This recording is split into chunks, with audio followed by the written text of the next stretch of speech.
rantai pasok global goyah, suplai pertanian, pangan, dan energi terganggu. Negara yang bergantung pada Rusia, Ukraina, mencari alternatif. Lebih mahal, sering terlambat.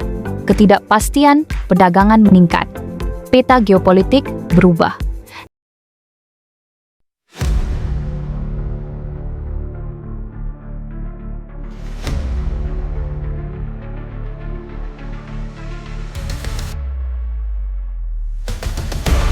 Halo semuanya, selamat datang di Sevaron TV.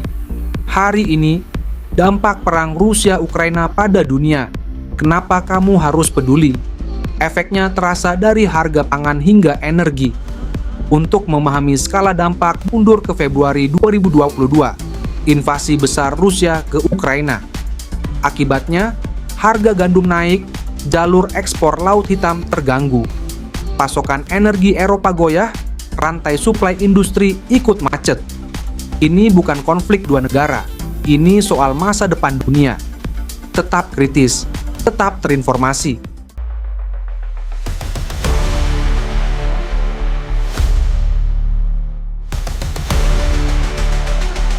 Sebelum perang, baik Rusia maupun Ukraina memainkan peran besar di panggung global. Dari energi, bahan tambang, sampai komoditas pangan. Saat konflik meletus pasokan tiba-tiba terhenti. Pelabuhan diblokade. Ladang gandum di Ukraina berhenti berproduksi. Pelabuhan di Laut Hitam jadi zona perang.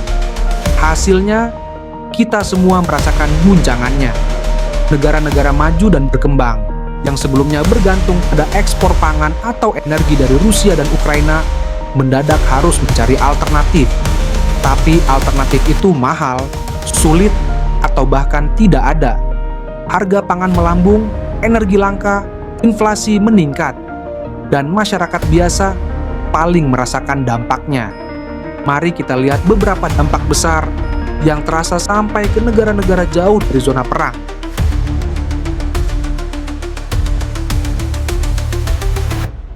Epic cinematic soundtrack for a modern military tech technology video. Deep heavy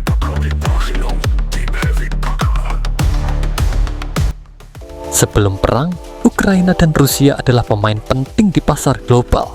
Keduanya adalah eksportir besar gandum, jagung, dan minyak biji bunga matahari. Saat perang, produksi dan ekspor melemah, pelabuhan terblokade. Banyak negara bergantung impor dari mereka. Harga bahan pokok naik drastis. Kelaparan dan kerawanan pangan menjadi ancaman nyata bagi sebagian negara. Rusia juga dominan di pasar energi dan komoditas dunia. Konflik dan sanksi membuat produksi dan ekspor energi terganggu. Biaya produksi naik, inflasi melonjak, dan industri terpukul parah. Krisis ini menunjukkan betapa saling terhubungnya ekonomi global kita.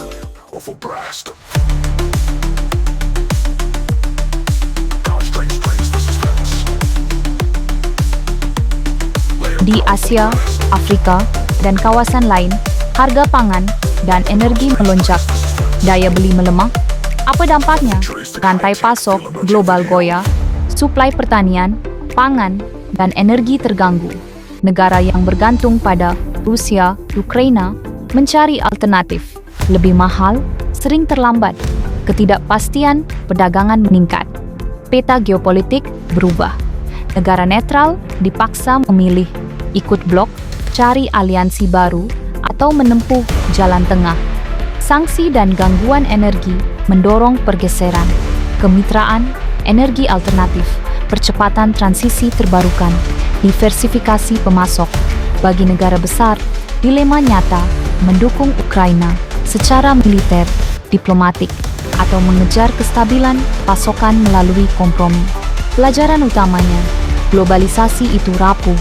Solusi, pendekkan rantai pasok, perkuat pemasok lokal, dan bangun cadangan strategis pangan energi.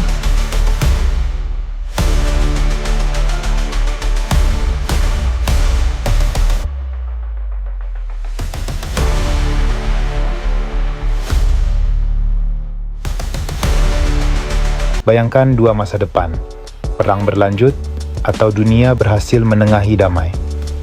Jika konflik berlarut, energi dan pangan bergejolak, inflasi global menekan negara berkembang, rantai pasok rapuh, industri terpukul, pengangguran naik, kemiskinan melebar, migrasi paksa membesar.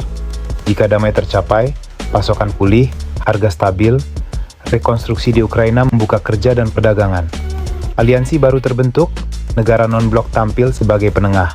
Saatnya reformasi pasok, diversifikasi energi, ketahanan pangan, dan kolaborasi global, berbasis data, studi kasus, solusi praktis.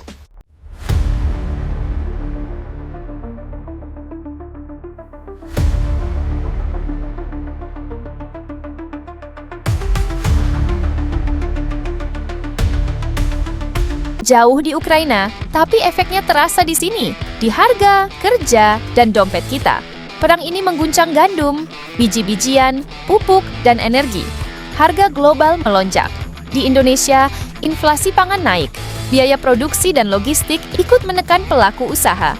Impor bahan baku makin mahal, ekspor melemah karena kontraksi ekonomi dunia.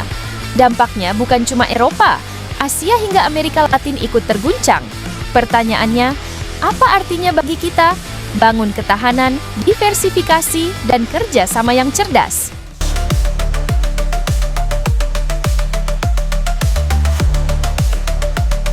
The futuristic high-tech fuel emoji video. Deep heavy low war drum. Antagonized rhythm to armored vehicles in motion. Perang dan gejolak global bikin harga naik, pasokan terganggu. Apakah kamu ikut merasakan di rumah? Di Indonesia, langkah paling realistis apa untuk bertahan? Yuk kita bahas tanpa panik. Pakai data, ketahanan pangan lokal, kebun kota, lumbung desa, koperasi. Bisa kurangi ketergantungan impor dan harga fluktuatif? Diversifikasi energi, surya atap, biogas, transportasi efisien. Bisa turunkan biaya dan risiko krisis? Ubah gaya konsumsi, dukung produk lokal, belanja seperlunya, kurangi makanan terbuang, pakai ulang, dompet aman, lingkungan lega. Tulis di komentar, kamu merasakan dampak apa? Prioritas kita, pangan, energi, atau ekonomi? Atau ide lain? Kalau suka video ini, like, share, subscribe. Kasih saran topik geopolitik lain. Terima kasih, sampai jumpa.